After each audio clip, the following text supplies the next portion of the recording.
তো দেখো আমি এটা ইডলি বানাচ্ছি।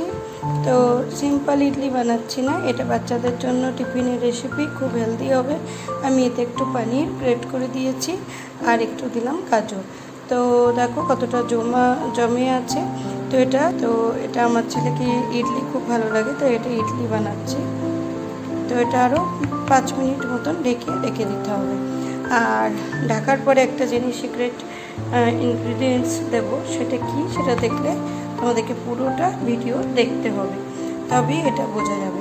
ঠিক আছে, তো দেখতে থাকো, আমি দেখাচ্ছি কীভাবে লাস্টে এটার মধ্যে কি সিক্রেট একটা ইনগ্রিডিয়েন্টস মেশাবো। তো চলো, এটাতে ইডলিটা একদম ফুলে যাবে। তো চলো দেখতে থাকো।